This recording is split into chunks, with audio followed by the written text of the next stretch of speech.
Alors le problème aujourd'hui, c'est de trouver la distance minimale d'un point à une courbe. Donc ici, le point, c'est le point O, et la courbe, c'est la courbe représentative de la fonction log.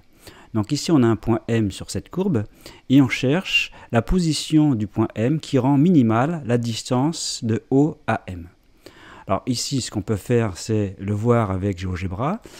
La distance ici, c'est G, donc elle vaut ici 2. On peut simplement décaler un petit peu pour voir éventuellement ce que ça donne ici. Voilà, on voit la valeur de G. Et si je déplace le point M, ici, on voit bien que G diminue, diminue, diminue, diminue, diminue, diminue. 0,82, voilà. 0,8, ça diminue. Et ça augmente. Donc il y a bien un point par là pour lequel la distance de O à ce point est minimale. Donc il s'agit de trouver la position de ce point. Alors une petite chose, si je trace la tangente ici en ce point,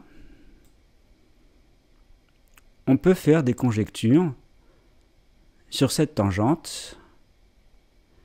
La conjecture, c'est qu'il semblerait qu'en plus, en ce point particulier où la distance est minimale, eh bien, OM est perpendiculaire à la tangente en M. Donc c'est ce qu'on va voir en faisant des calculs. Donc en fait ici, ce n'est pas OM que je vais utiliser, c'est OM au carré. OM étant une longueur, c'est donc positif. On sait que les variations donc de OM et de OM carré seront donc les mêmes. Donc je considère la fonction f définie par f du x égale OM carré, où M est un point de la courbe, c'est-à-dire un point de coordonnées x log de x. X étant ici strictement positif. Donc en fait, il s'agit de trouver x pour lequel la fonction prend une valeur minimale. Alors, on remarque OM carré. Alors pourquoi j'ai pris le carré? Parce que si je prends que la distance, ça me donne racine carrée de x carré plus log de x au carré. Donc c'est préférable de prendre le carré, ça sera plus simple. Donc ça fait x carré plus log de x au carré. Bien. Donc ça c'est f de x et on cherche la valeur de x qui rend f minimale. Et ça sera donc celle qui rend OM minimale.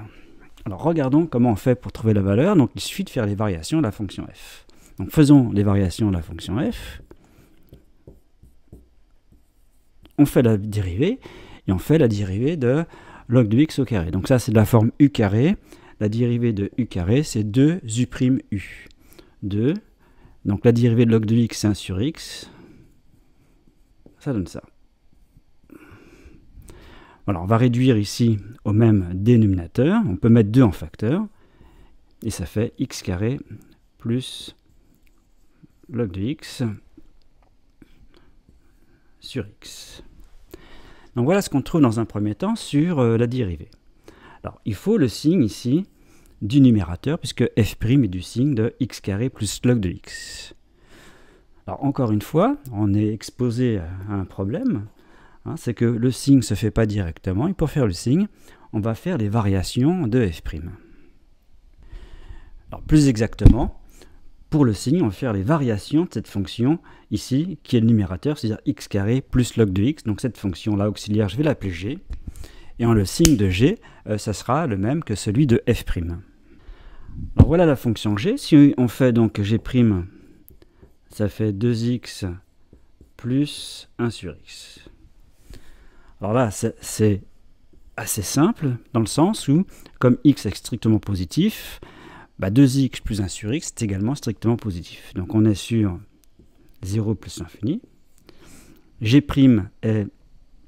prend des valeurs strictement positives, donc la fonction g, elle est strictement croissante. Alors maintenant, regardons les limites. N'oubliez pas que je cherche le signe de g, donc il faut que je place éventuellement les 1, 0 ici. S'il y en a, c'est pas sûr, on ne sait pas. Donc ici, ce que je vais faire le calcul des limites. Donc la limite en 0, x carré, ça tend vers 0, et log de x, ça tend vers moins l'infini. Et ici, en plus l'infini, x carré log de x tendent vers plus l'infini, donc là, ça tend vers plus l'infini. Donc ici, la fonction g, elle est strictement croissante, elle est continue, et 0 est intermédiaire ici. Donc, d'après le théorème des valeurs intermédiaires, il y a un alpha et un seul pour lequel g de alpha vaut 0. Alors, on peut donner une approximation de alpha, même si ce n'est pas vraiment le but de l'exercice. Je vais faire le tableau de variation un peu plus précis de g au-dessus. Donc voilà. Donc ici, j'ai fait les variations de la fonction g. Donc ici, on en déduit le signe de g, enfin, aisément, puisque c'est strictement croissant, c'est nul en alpha. Donc ici, c'est négatif et positif. Bon, alors une précision sur alpha, c'est entre 0 et plus l'infini, mais on peut être un peu plus précis, parce que si je prends x égale 1, on obtient g de 1 égale 1. Donc comme g de 1 égale 1, et on sait que g de alpha vaut 0, ça veut dire que 1 de ce côté-ci. Autrement dit, alpha est compris entre 0 et 1. C'est un peu plus précis.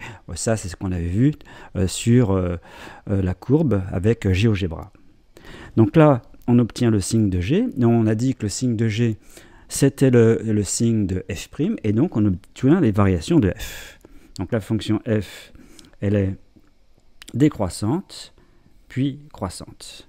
Ça nous suffit, parce que ça démontre que f est minimal pour x égale alpha. Alpha, c'est un nombre qui est compris entre 0 et 1. Et donc, OM aussi. Donc, il y a le point M qui rend cette distance minimale. C'est le point d'abscisse alpha. Donc, c'est ce que je vais marquer après. Donc, voici donc le point M de la courbe qui était donc cherché. Ces coordonnées donc, sont alpha log de alpha, puisqu'il appartient à la courbe représentative de la fonction log. Et on sait que alpha vérifie g de alpha égale 0, c'est-à-dire alpha carré plus log de alpha égale 0. Bon, alors il faut vérifier maintenant que OM est perpendiculaire à la tangente à la courbe au point M. Donc OM, on va prendre donc des vecteurs en fait. OM, ses coordonnées sont alpha log de alpha, et la tangente à la courbe au point M, je vais marquer T alpha, a comme vecteur directeur U alpha. Je vais marquer comme ça U alpha, vecteur directeur de la tangente. Alors comment on trouve le vecteur directeur d'une droite? Le vecteur directeur d'une droite a pour coordonnée 1M, où M est le coefficient directeur de la droite. Or ici, le coefficient directeur de la tangente, c'est le nombre dérivé.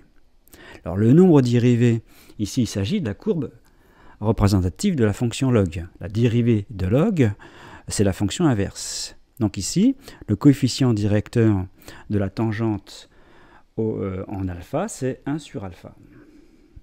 Je prends le nombre dérivé de la fonction log en alpha, 1 sur alpha. Bon, alors maintenant, j'ai deux vecteurs. Et je veux démontrer que ces vecteurs sont orthogonaux. Alors, à condition que le repère soit orthonormal, on connaît que, on sait, grâce au produit scalaire et les coordonnées, on peut démontrer que des vecteurs sont orthogonaux. Comment? Je fais le produit scalaire, OM,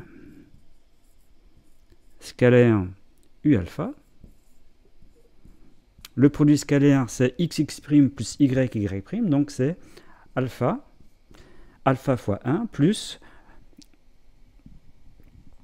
log de alpha sur alpha. Ça, j'ai fait le produit scalaire des deux vecteurs. Attention, la formule xx' plus yy' pour le produit scalaire n'est valable que si le repère est orthonormal. C'est ce qu'on a supposé pour ici. Et là, je réduis au même dénominateur. Ça donne alpha carré. Donc, je fais directement. En réduisant au même dénominateur, ça donne alpha carré plus log de alpha sur alpha. Or, alpha, je rappelle, vérifie cette équation. Donc, alpha carré plus log de alpha, on le retrouve ici. Donc, ça vaut 0. Vous avez un produit scalaire qui est nul. Donc les deux vecteurs ici sont orthogonaux et donc les droites OM et T alpha sont bien perpendiculaires. Donc je vais remontrer un petit peu sur GeoGebra ce que cela donne, mais on a donc démontré déjà qu'il y avait bien un point qui réalise une distance minimale de O à la courbe, et en plus, dans ce cas-là, la droite OM, elle est perpendiculaire à la tangente au point M. Donc voici donc ici le GeoGebra. Le point M est à peu près par là, 0,78. Ça semble être la distance minimale. Ici, il ne s'agit pas de faire le calcul, hein, mais c'était surtout voir le fait que le point M qui convient, que l'on a trouvé, eh bien, vérifie une propriété particulière, c'est l'orthogonalité avec sa tangente. Bon, donc on peut changer de fonction, et on peut changer également de point, et ça donne donc tout un tas d'exercices possibles. Distance minimale d'un point à une courbe.